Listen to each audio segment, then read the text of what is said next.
40 minutes, we're going to try to look at issues around investments for next-gen space technologies from Tom and Steve, who both are entrepreneurs and venture capitalists, respectively, to bring two perspectives to the situation. So let me first start off by introducing Tom Atchison. So Tom is the founder and chairman of the Rocket Mavericks Civilian Space Foundation. How many people have heard of the Mavericks Civilian Space Foundation? Okay, great. Which is a 501c3 California nonprofit that Tom started in 2007, focused on enabling the personalization of access to space by the common man through STEM education, university, and civilian research. Tom comes to this with over 25 years of experience. I think he started 4 companies. He's been the VPs and executives at major corporations as well. He himself has raised over $30 million in venture capital, so he knows the plight of the founder. He also knows the issues that surround investments in space tech. And we'll have Tom come up and give a speech in a short bit. To Tom's left, we have Steve Jurvetson. Steve is the managing director of Draper Fisher Jurvetson, where his current board responsibilities include Planet Labs, Tesla Motors, Synthetic Genomics, SpaceX, and D-Wave Quantum Computers. He was the founding VC investor in Hotmail and the public companies Interwoven, Kana, and Neophotonics. He also led DFJ's investments in companies that were acquired for $12 billion in aggregate.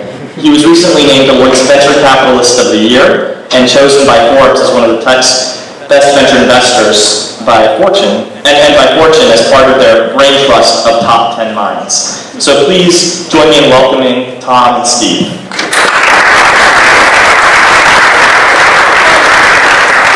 From what I understand, Tom actually taught Steve at the beginning of knows about launching rockets. So it's a little bit of a teacher-student thing happening here too. So we're gonna have each of them share some thoughts, and then we're gonna do some interactive Q&A, and we'll try to do some exercises to keep it fun. I'm gonna kick it off with Steve Jurvetson to share his perspectives, and then do a handoff to Tom. Sure. Thanks. I have some slides. It's a shame not to have visuals. The little joke, in case you didn't hear, that we both ribbed each other, is when he said he taught me everything I know about launching rockets, which is true.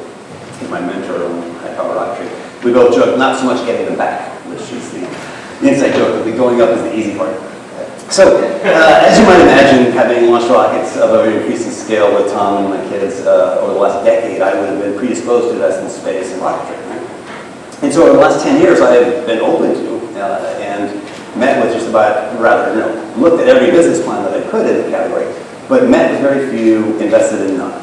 There wasn't anything that seemed like it was an entrepreneurial venture, at least given my sample selection and what was going on at the time, until SpaceX. And, that's not mine. That's mine. Actually, I will say this. I put this slide in every presentation I give, regardless of topic, so this time I'm actually not going to talk about it. It's Moore's Law over 110 years, but I'm not going to talk about it. I'm just going to say that it's in every slide that I'll show. But normally it's normally it's the underpinning of almost any talk I could give on technology, on investing, technology business, about the future, because for visual. The fact that it's held true for 110 years on a log scale, semi-log scale, is astounding. It's perhaps the most important graph in all technology business. It's what guides our future investment theses. Why is it that we invest in rockets and cars and agricultural biotech and robots and AI now and not 10 years ago? So, but we're going to talk about space. SpaceX clearly changed the game for us as an investor. We eventually to see how the cost of access to space will be changing, and therefore how to think about projects that might not have been capitally efficient to become so. Right. So everything from swarms of satellites, rethinking satellites as disposable entities, rethinking deep space missions as frankly being affordable compared to a lot of other projects that get funding from capital. So all of a sudden it opened up in a very interesting way, and I hope everyone feels that. It's a very different vibe at a NewSpace conference today than 10 years ago, or even 5 years ago. Now one of the reasons is, and people who are in the space industry will know this, but if you don't know, so if you know the answer for sure, don't answer this, but if you're guessing, what would you think the US market share of the last 3 years has been of commercial satellite launches? So put in commercial satellites in orbit. GPS, cable television, anyone who doesn't know the answer, have a guess. 40%? 550. Okay. It's been 0. Here is the data since 1980. Just focus for a moment just on the dark blue bars at the bottom. Dark blue is the United States. I'll explain the others in a moment, but if you just focus on blue, in 1980 we had 100% market share. Past 3 years, 0. For those who can't read it, the 3 most right bars are forecast, 2013, 14, 15, and you're showing just known US launches on mainly the Falcon 9 from SpaceX, as well as a few like Atlas, in fact, flew a commercial mission for the first time in a long time. But 3 dry years there. If you squint, the big trend is it used to be all America, and then what happened, right? And the reason commercial is relevant is because when you are the US military flying a military satellite, you're not going to fly it on a foreign rocket, right? That's not an open marketplace. They're going to fly it, and that's all that the US launch capacity was going after, was these captive markets. The marketplace, the commercial launch market, has the freedom to go ITAR side, the freedom to go anywhere on the planet, and increasingly has voted with their pocketbook to say the US is just not competitive on price. So who can enter? Obviously Europe in green over time, Russia in red. You can see there is number 2. Blue for China is intriguing, and there were all kinds of interesting dramas in the 80s for those who remember L'Oreal and some incredible fiascos in China where they blamed the satellite companies for making the rocket crash into villages in China, which is fascinating history there. But I'll leave that for Q&A if anyone really cares. So there were some fits and starts with China, and then ITAR came into being, right? And the whole concept of why are we sending sensitive satellites to China for launch came, and you'll notice that for quite a while the blue disappears. And then, of course, the Long March is coming back with a vengeance. Sea launch really should be lumped with Russia in my book, but it's arguable it's that joint venture. Okay, and India clearly is new entry as well. So this is interesting, right? This is not a great environment for startups if the French government-sponsored entity and bureaucracy requiring subsidies from the government is the cost-competitive option. Right? It's just clearly something going on in the competitive landscape. That would almost never be your choice of a price leader.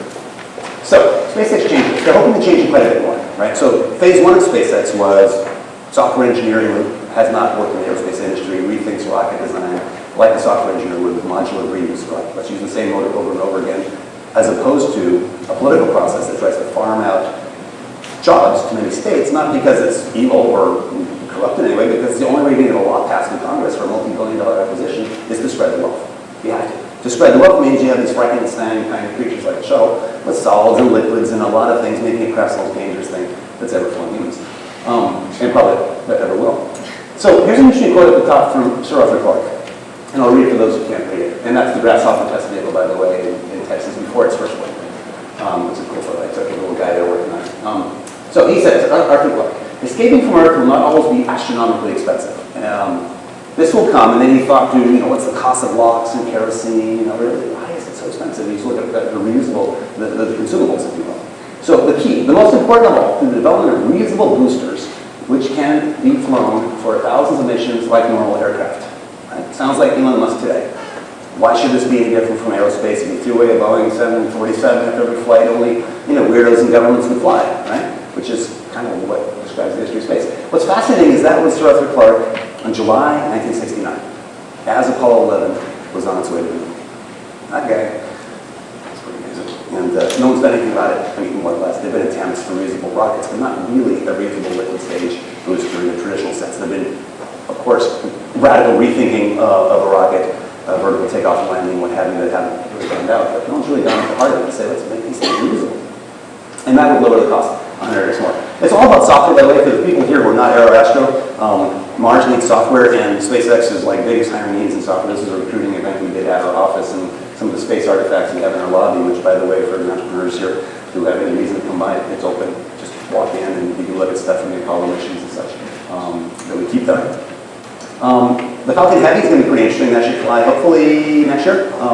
Might slip, we don't know for sure, of course. I'm not saying when it would be, I'm just saying that's this next vehicle will be like twice the lift capacity of any rocket on Earth today. And this rendition by Popular Science doesn't show the Grasshopper landing legs. That, of course, you can recover all those boosters. Now think about that, right? 27 out of 28 engines recoverable. You can see how the math works. You think about the scalability of this. Just getting the booster back is really, today it's like 80% of the cost of the whole rocket. In the future, it'll be the vast majority. Now, a nod to and a segue to introducing Tom on his behalf. This was just this summer my first O motor, that's me, arming the computer there, and this motor comes from a Canadian aerospace company, says around 8,000 cruise missile boosters of about the same impulse, actually a little bit higher impulse. And that's kind of fun to get out in the desert. This is what some other folks have done, not myself, but others who I watch out there launch these rockets. They get those kind of perspectives of the thin blue line. This is also, by the way, the kind of view you get on a Virgin Galactic flight or that balloon thing you may have heard about recently. It takes you up to 100,000 feet and change. And it's breathtaking. Right? This is why the rocketry hobbyists do what they do. And then they try to do more. They can do science payloads and what have you. Tom, who you'll see top left corner there with the kids he worked with, and another great quote from Arthur Clarke, has started a group called Rocket Mavericks, which is part of the organization that's helped train me. What I do is inspired a whole bunch of kids to be interested in science and math education. I'll let Tom talk about that. I just want to make sure you get some visuals of the kind of stuff they do. I think I might have one more slide that shows just the sheer scale of it. And another great quote from Arthur Clarke. This in 2007, interestingly enough, was in a book that I just discovered that probably very few have read. It was a foreword. And what's sad is that this was just a few months before he passed away, so he never got to see SpaceX have a success. He only saw SpaceX fail 3 times in a row. Yet he was still an optimist. Here's another set of photos up top right of Tom's rockets, the speed and access things, and these payloads. And that's how I first met Planet Labs. Was out in the Black Rock Desert, and they're testing a Google Android phone, HTC phone. They were still employees of NASA Ames at the time. And those CubeSats were being tested for G-loads, eventually tested on balloons, now flown this year, and they were affectionately called Alexander Graham and Bell.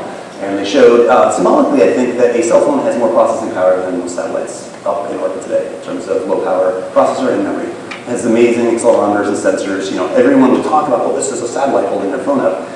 It really can be, and is better. And by the way, if you launch them frequently enough, you'll have the cutting edge in Moore's Law. As a thought experiment, think about the greatest thing right now in space, and the rover on Mars, that incredible landing, right, by the sky crane and what have you. And I was at JPL watching it and love it. What's astounding to me is that's a 2 megapixel camera, because it was a design freeze from 2004. And Mars especially, you have long windows for getting there, of course, but in general, when you have a long development cycle with no qualified, rat hard parts, if you will, and then you have a long test cycle, and oh, by the way, you want your satellite to last 15 years? Your average gap between someone who puts a new satellite up every year is like 10 years. That's a lot of doublings of Moore's Law, right? You might get a 1,000-fold improvement in price performance by doing nothing innovative, by just saying, what if I launch a new satellite every year instead of every 15 years? Planet Labs is one of those companies we've now invested in. They've launched 2 successful satellites. They're about to launch plus 28 more in December. It's the launch schedule. This is the Stanford dish where we received the first image back ever from their first satellite. Bottom left in the trailer, receiving the image, and that was what it was over Washington. And it was kind of astounding. This was from the Antares launch. You could resolve individual trees, and what was really cool is they show it then compared to the Google Earth equivalent, which is of course a few months older, and you can see the deforestation that's already occurred between the two. So part of their land use monitoring idea is that you observe the entire planet every day, every meter of the entire Earth. You don't just lament deforestation in the Amazon after the fact, you could act while it's happening, right? Illegal fishing, act while it's happening, monitor crop health of every crop, of every field on the planet every day. Second launch on Soyuz, first photo from there over Finland. It's flying at a much higher altitude. It's hard to tell. I love the fractal nature of Earth. You can't really tell how high you're flying this one. That's a lot higher. Great quote from Michael Collins as a segue if you want to ask about space tourism. I love this. He's probably one of the most articulate and best writers for the Apollo program, and his book's amazing. Describing in Gemini 10 is a photo of my office, actually, his signature in the upper right.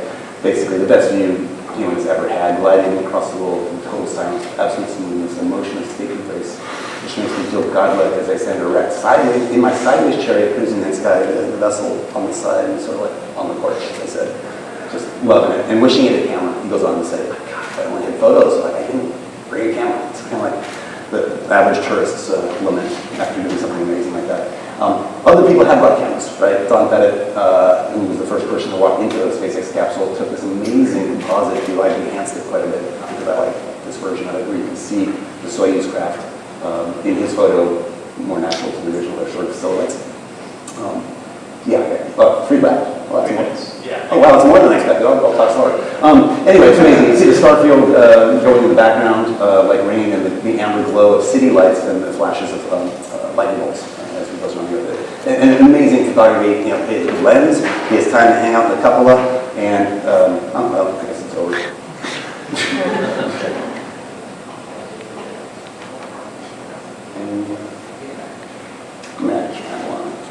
Cool. So I think I'm near the end here. So things that we're looking at, not surprisingly, I put logos of things we've already invested in, so that's not particularly forward-looking, but at least give a sense of what we've done, and there's many more things we could do. So obviously low-cost launch is important. There's many more things that we've done in the small sat category. And there's incredible diversity of entrepreneurial approaches to, well, let's just solve the small sat problem. If this is a new burgeoning field, why do you always have to fly secondary payload? I will say secondary payload now is probably the cheapest and best option. It's economically a really great reason to look at small sats. But in the long term, perhaps, if this market really grows, you'll be flying more small sats than large sats. You'd want to have a little more, perhaps, control over your inclination and your polar roads or what have you. And that's the second one, the novel launch vehicles. I'm not personally much of a fan on the tourism side for suborbital, but eventually for orbital, I think that's going to be a lot of fun. Rethinking low Earth orbit. So Planet Labs we've invested in, we've seen several others, both in the US and overseas. Everything from imaging of all types, obviously optical, near infrared, sonar, other stuff. And potentially data, right, for broadband, whether you think of it as Wi-Fi to the planet, there's some initiatives underway to investigate that, or you think of it as just data links to remote areas like polar broadband to the polar regions, using millennia orbits or what have you. There's people like O3D trying intermediates as well. There's just different solutions to maybe this time around, it might pencil out economically. Because when Hughes, for example, the first time around was looking at what are we going to do with commercial satellites, it was cable TV. It was sad and unfortunate history, I think, for the world. And we can do a whole lot more. I say that because I don't watch TV. And ultimately, if you want to become a spacefaring species, it's the ultimate recycling challenge. And this was a thought that was more in my mind when we were investing in energy and clean tech as an excuse to invest in space, I will admit. But you think about it, there's no greater challenge than trying to make it with what you have. Right? Everything from energy harvesting and storage, resource extraction, waste conversions. Synthetic genomics, for example, was brainstormed with Scott Hubbard, who you heard this morning. That's run by Craig Menner. The most cost-effective way to do a Mars sample return, which Hubbard loved, is send a sequencer to Mars, because you're going to find microbes, right?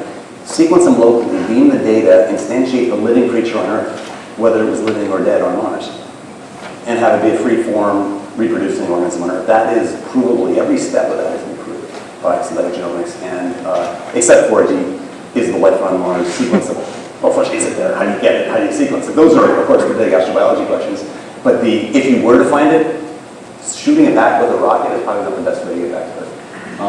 And I'll leave it at that. Maybe one last thing. It's not just companies, and then I'll sit down.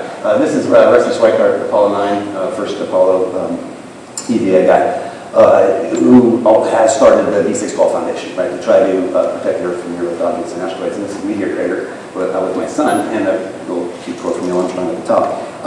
But what's astounding to me is now with SpaceX, with modern technologies, and frankly just with the initiative of almost like having just a scope of ambition to think, let's save the Earth, let's set out to do that as a goal, or colonize Mars, or extract resources from asteroids. People thinking that big is wonderful to see.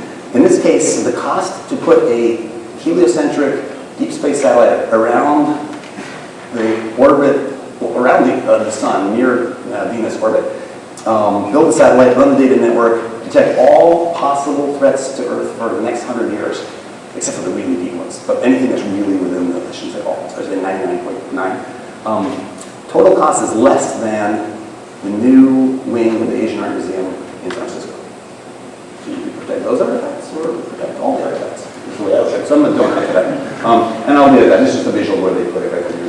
But yeah, that's it. So I'll stop there, and we'll go to the next part. Sure. Thank you.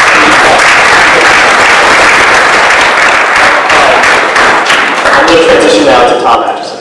Okay, talk to you what you can consider or whatever you want. Yeah. So I know some of the folks in the audience. I was actually pleased to see so many familiar with the foundation, the work that I've been doing. I grew up here in Silicon Valley and had a chance to kind of come up through the computer industry as a young boy, making semiconductors when I was younger, and gradually evolved in the software industry and spent 25 years or so of my life starting companies and doing interesting things in pioneering new technology and disrupting markets. And I guess it was probably around 2003, 2004, I kind of got bored and was looking for something new to do. And I looked at the early days of the computer industry and a lot of kind of the early work, I kind of always romanced what it would have been like to be around with Amdahl and some of those guys that were really taking what was the evolution of the microprocessor and then trying to kind of pioneer and start this industry. And I was also looking for a way to kind of give back from a career that I'd had some success with and try to look at the next generation, which I saw missing out on the kind of inspirations that my generation, many of our generations had, which drove us with an interest in math and science and engineering. And I had my own kids and I was looking at what was going on in the school systems. And I kind of came into this really interesting relationship that as I was looking at the space industry, it reminded me of the early mainframe industry, which means it was primed for disruption. It was just a question of when the technological capabilities were going to be sufficient enough that you could actually start to shake those markets up. And obviously it's a waiting game. But I also, in looking at that and thinking, well, maybe there might be an entrepreneurial thing I might be interested in doing there, I also realized that I really, other than an education in chemical engineering, didn't really know anything about rockets. I kind of looked at Goddard and Korolev and von Braun, and these guys, they started building amateur rockets. That's the way they actually learned to do it. And so I thought, well, that would be a good place to start. And I started building these vehicles. And a surprising sidebar of it was all the kids in my neighborhood took a passion to it. And their parents were very frustrated because they couldn't get Johnny or Mary interested in math or science at school. They were all hanging out in front of my house after school, wanting to come in and work on the vehicle. And so what came out of that was a realization that there was an opportunity to give back by using what I did as a platform for getting kids interested. But kids didn't want to really build Estes rockets. They wanted to build really big ones. And so we started doing that. And pretty soon I had lots of kids over asking for questions. Well, do you know about rockets? Maybe you can help me with chemistry or physics or math. And wrestling with it. So you start to communicate with them about what they're struggling with in school in terms of the work that you're doing together, and it gave practical application to what they were learning in school. And this gave purpose to them and got them finally excited about the materials they were learning in school actually did have a practical application. A cubic spline is this abstract thing you learn about in Algebra 2, but all of a sudden it becomes very important in optimizing drag and heat on a nose cone, right? So the thing basically doesn't melt on you, and you have to get these geometries right. So what ended up happening out of that is we kind of looked at it all and said, there might be a real opportunity to use both this passion and education that I needed to get as a way to get the next generation that's excited about math and science and also technological careers as I was, and hopefully kind of reignite that, because NASA's role as kind of providing that high-level national inspiration was clearly being weathered down because of cost constraints and a lot of entitlement responsibilities that the government had. So I thought, well, maybe we could make a difference locally in small amounts with small programs rather than a large kind of national program and see where it went. So we started the foundation, and Steve was actually got connected up, I think, through one of the DFJ clients up in Sacramento. And I still remember the first meeting with Steve where he looked at these big rockets and said, I'll never build or fly anything like that. I'm just kind of interested in the little model with my son. And I smiled and he said, you will build a big one, I'm sure. So, but it's kind of snowballed from there. Been to our website, you can see the passion and interest. We've had 2 national broadcast documentaries done on the program. The one that Steve and I did together recently just won an Emmy Award. And so we're slowly kind of trying to reinstill that excitement that I think our generation had about the opportunity to get things off the planet. And also then start to look at the ancillary market opportunities for the technology that's developed as part of that for entrepreneurial ventures that are out there. But it's difficult. And this is what I think right now is a pretty interesting time in terms of particularly the accomplishments of SpaceX and the cost reductions. We've basically taken what was a very costly process of just getting out of the gravity well. And it's actually, we're bringing it down to much more affordable levels where now we can start talking about building infrastructure.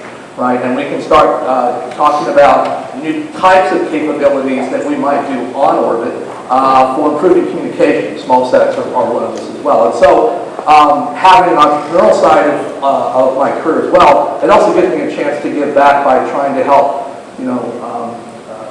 entrepreneurs and people who are interested in trying to start companies share and leverage some of that experience I had in the Valley for the 20 or 25 years of what I did in trying to figure out how do you get these companies off the ground, particularly in an industry that is so capital intensive and traditionally has such long time horizons for market returns. And so those are some of the things. I'm sure we'll get into more of these questions. Yeah, we can use that that's a perfect segue. But that's a little bit of background about what I've been doing. Terrific, thank you, Tom. Yeah. And we have, David and Henry, we have till 3:15 or 3:30? You do 3:15, but you can go 3:15, okay. We'll try to, we may take an extra 5 minutes. But so we'll do some quick, I'll do some quick Q&A and then we'll open it up to the crowd. So Tom, just dovetailing off of that though, your work in cultivating talent, I think, has paid off. There's talent that's interested in space. And so what I wanted to focus on a little bit was where the near-term opportunities are. Steve gave a fantastic mind stretch presentation on the possibilities and some near-term practical possibilities. But I wanted to spend a little bit of time on where are the near-term venture-backable opportunities. If you are a talented individual that's interested in starting a company, where are the near-term opportunities to get venture investments? In our accelerator Optimist, we've just funded today our first unmanned aerial vehicle company, which was, which we got past the dual bars of being a big market and near-term tactical opportunities. I'm curious to hear from you both. What are the near-term venture opportunities? I'll start with Steve. You were calling on top. Let's see, there's a lot, and it depends on the sequencing. So there's some longer-term projects. Take SpaceX was founded to colonize Mars, and really it was founded indirectly to do so by putting a greenhouse on Mars, and then the guilt governments in having a Mars program. That was its founding vision, and then right now they're sort of in the early stages, stepping stones to that. So sometimes you can have a big, audacious long-term goal, yeah. But the key is there revenue along the way. So the near-term easy revenue, to me, seems to be low Earth orbit satellites, right? Small sats. Be that Earth observation, communications, maybe unmanned or autonomous kinds of satellite servicing kinds of projects. Adding fuel or repairing broken arrays. There's a number of satellites up there that with a small tweak can be made operational or currently blind or not running and are huge assets, $500 million in a lot of cases. And then launch cost $1 billion of invested capital could be removed. That's a whole cluster of things. There's things on station, by the way, on ISS, and that's a whole other category because an important question would be, is it a stepping stone to something else? Because you can't really assume the station itself will be around 20 years from now. And so you don't want a business plan that has a terminus unless what you're doing there is a stepping stone to something else. That's one thought. But it's a great, is that a requirement? Well, I just think for venture venture, so it doesn't mean it's not in business, right? And that it's not deserving of funding. That's right. But it may not be something we invest in. If we eventually have to think, okay, what does it look like when it's going public? Right. Like 7 years from now. Is it on an ascendancy curve at that point where much of its future is still ahead of it? Or is it one where people are asking questions like, how many more years of this do we have? Whatever it is. Geosynchronous and deep space anything is a little more expensive for a variety of reasons. And therefore a little more difficult for startups. But as I mentioned with B612, it's better than it's ever been. It's just now you got to defend where you're going to get hundreds of millions of dollars, not just tens of millions or single-digit millions. And hence I put that a little farther off. There's novel launch vehicles of the small kind, can also be single-digit millions that we're talking about. And the reason I mention these numbers, from our perspective, the risk-reward, it's unlikely we would ever write a $100 million check for an idea. What we might do is write a single-digit $1 million check to get you to meaningfully a milestone towards that goal, or a corporate partner to get you to that goal, or frankly, better yet, get you to early revenue towards that goal, like in the case of SpaceX. That's great. Yeah. Tom, anything to add? Yeah, so the only thing, I can't speak of it from an investor standpoint, but from an entrepreneur standpoint who has to convince guys like Steve that you have value and you can build a successful company that can provide a return they're looking for. I mean, I kind of look at it at 3 levels. The near-term opportunities are almost always related to taking new technologies and disrupting existing established markets as a kind of a low-hanging fruit kind of way to get in. And those don't necessarily have to be space related in terms of the return. So for instance, there was a company last year that was, I think, a runner-up for a business plan competition that developed an electrically controllable energetic, which didn't have a huge market in space per se, but is having a huge impact now in basically oil exploration, gas fracking, and entertainment.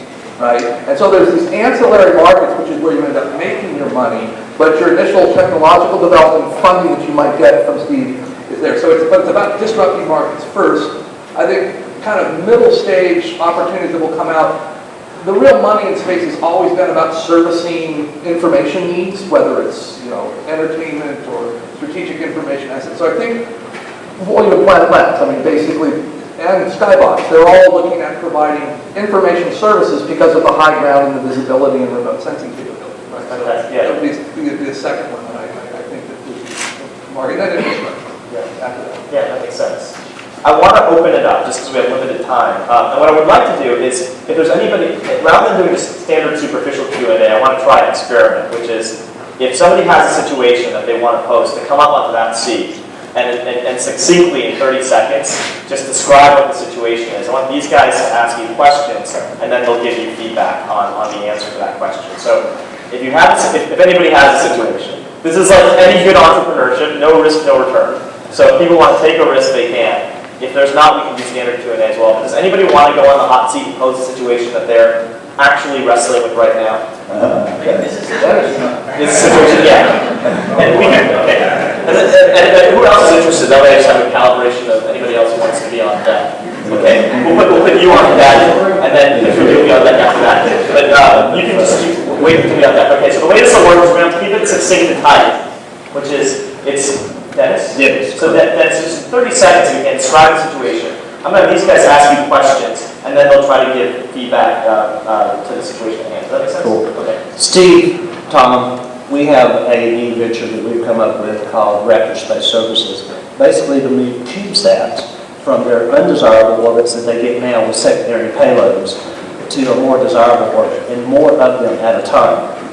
Where do you see the barriers in terms of financing and technology? And what I'd like to do is if you're not asking questions, just pose a situation that you're wrestling with tactically. The situation, okay, Yeah. we have a chicken and the egg right now. Yeah. I have had space act agreements with the past with NASA and all, but we made a strategic decision not to do that until we're funded this time. Right. So the question comes in, well, do you have a contract with NASA? Well, my answer is no, I don't, but I've had it in the past. I know that we can get it, but our parameter is that we're not going to do it until we're funded.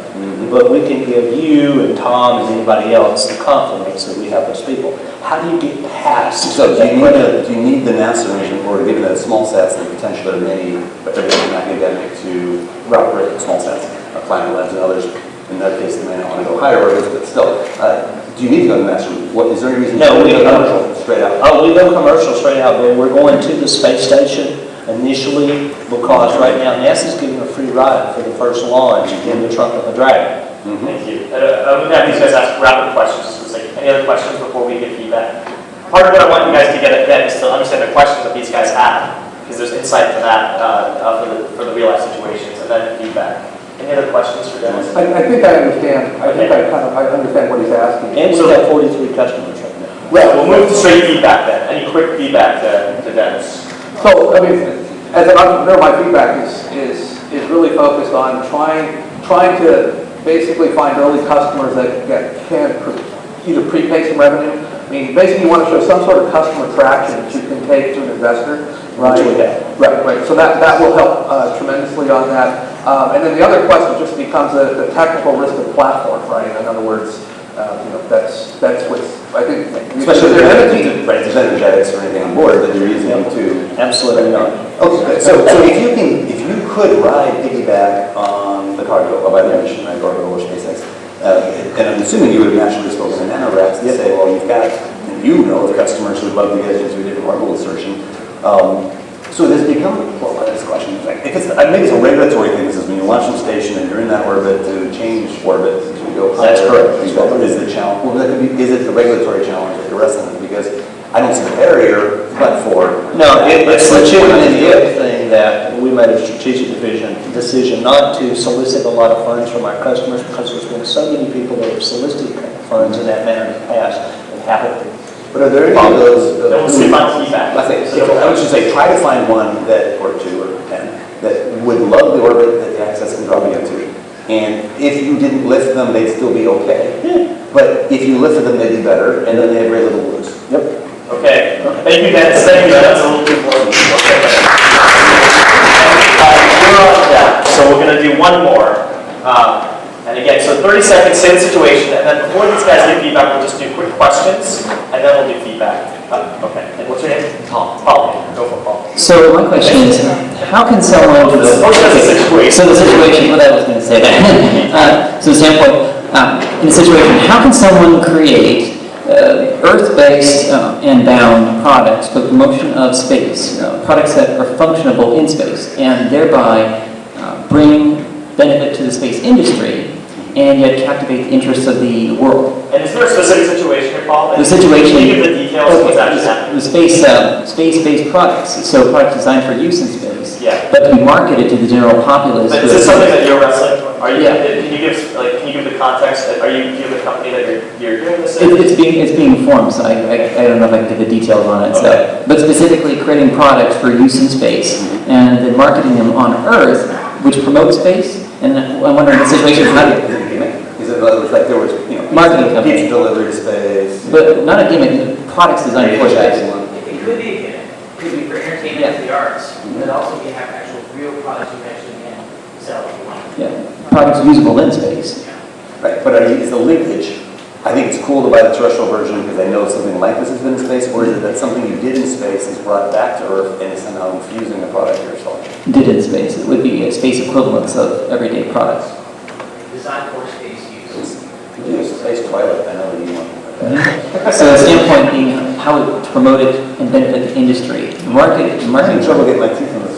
Yeah, my thinking about it is it really, the thing is, just because you build a product for space, the question is, what are its attributes that are going to give you competitive advantage and differentiability against an equal capability that currently is being used and consumed on Earth today? Right now, you can certainly market and brand it, as, hey, this was in space, so therefore it's cool. It has some aspect on it, but I think you really need to look at a compelling reason why the fact that it was developed in space now gives you some sort of advantages on Earth, right? And one of the thought things, if it's a marketing linkage, keep in mind that in a couple of years, everything's going to have been in space. So think about how many Virgin Galactic flights, or any export anyone succeeds. There's like being in space is no longer going to be exciting, and nor will be the bragging rights of saying you're an astronaut. Okay, thank you. Thank you, Paul.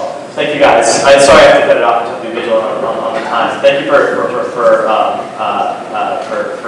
engaging us in the experiment. So we're out of time. I had these guys. What I asked these guys beforehand to do was to try to sum up one takeaway for us in 6 words. So this is based off of the 6-word memoir that Ernest Hemingway. Steve's got a quick mind. So Steve, here's what I'm asking you with is, because we're out of time, is to end today with a final takeaway in 6 words or less. And the inspiration from this comes from Ernest Hemingway, who allegedly was challenged with writing a 6-word memoir. And his 6-word memoir was "Baby shoes, for sale, never used." And that just beautifully paints a whole story in 6 words. And so I put these guys up to task. It doesn't have to be as daunting as that. Of just a 6-word final takeaway to share with us all. And as Steve is ruminating, I'm buying a little bit of time and I'm going to start with Tom. Okay, so this was actually a tricky one. So I guess at first I thought the pairs were together with what you said. Oh, okay. But I decided to kind of take a little liberty with it. So the 6 words I got basically are iterate technology rapidly. Okay, that's the first 3. That's the question you wrote. Iterate technology rapidly. That's the first one. Right. And then leverage, basically disrupting existing markets. Okay, so iterate technology rapidly, disrupt existing markets. Thank you, Tom.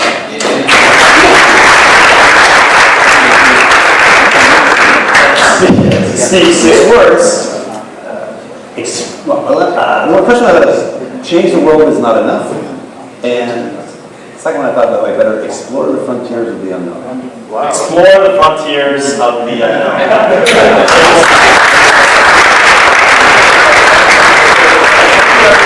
55 minutes into your break, but thank you, that was a great panel.